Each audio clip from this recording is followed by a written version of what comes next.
useful tips and essential information about Vietnam's visa in 2025. If you're planning a trip to Vietnam in 2025, the good news is that the country's visa system is now more flexible, more open, and more traveler-friendly than ever before.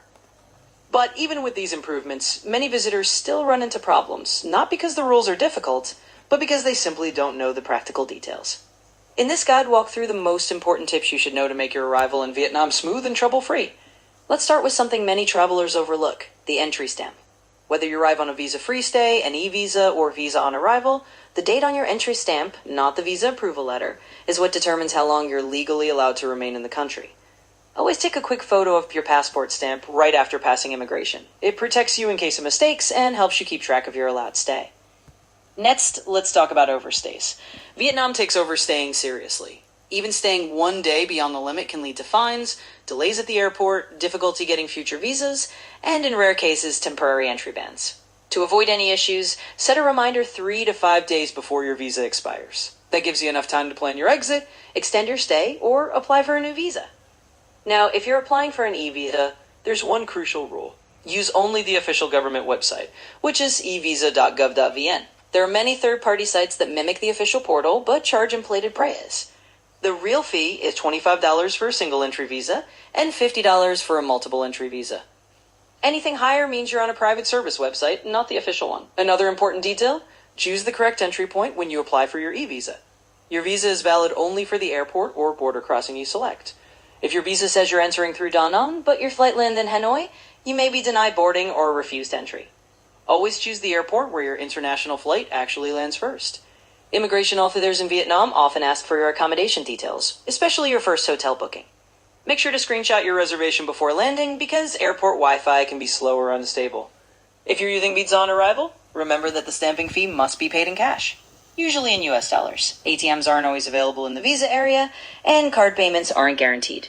Bring $25 or $50 in cash, depending on your visa type.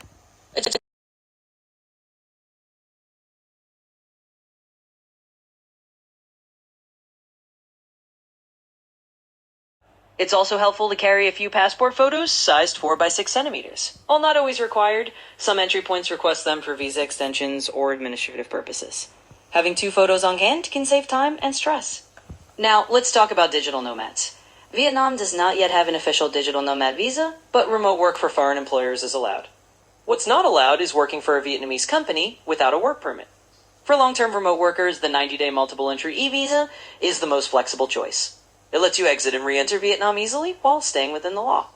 One topic many travelers ask about is visa extensions. Extensions inside Vietnam are possible, but they're not always guaranteed. Policies can shift depending on immigration capacity, public holidays, or your nationality. It's always smart to have a backup plan, such as exiting to Thailand, Singapore, or Malaysia, and re-entering with a new visa. Speaking of documents, keep everything. Your boarding pass, your entry stamp, and your booking confirmations until the end of your trip. In certain situations, especially if there are date discrepancies, immigration officers may request proof of your entry. If you are traveling around major Vietnamese holidays, especially Lunar New Year, Reunification Day, or National Day, remember that visa processing can slow down significantly. Apply early if your trip falls near those periods. You'll also notice that hotels in Vietnam always scan your passport. This is completely normal. Every accommodation provider is required by law to register foreign guests with local authorities. If you're staying with friends or family, your host will need to register you at the local ward police office. Among all visa options, one stands out for flexibility, the 90-day multiple entry e-visa. It's ideal for long-term tourists, business explorers, digital nomads, and anyone planning regional travel around Southeast Asia. For many visitors, it functions almost like a light long-stay visa. Finally, keep in mind that Vietnam immigration prefers visitors with clean travel histories. Enter and exit on time. Avoid overstays. Don't